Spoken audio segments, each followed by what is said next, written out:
So हे hello गाईस, सगळ्यांचा favourite season आलाय आंब्याचा आणि आमरस करणार नाही असं होणारच नाही. तर आज आमचा बेत होता आमरसपुरी. सगळ्यात पहिले आमरस करायला घेतला. मिक्सरमध्ये ब्लेंड करताना मी दूध ऍड नाही केलं, तुम्ही ऍड करू शकता.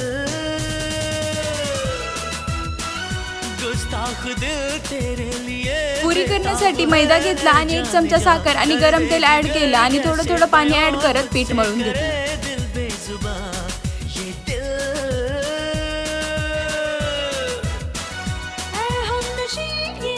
त्यानंतर कांद्याच्या भाजीचं पीठ रेडी केलं.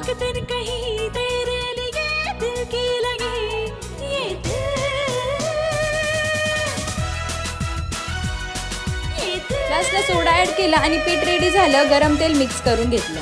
तेल गरम झालं, भजी डीप फ्राय करायला घेतली. त्यानंतर त्याच तेलात पुऱ्या तळून घेतल्या. चला मग आमरसपुरी रेडी.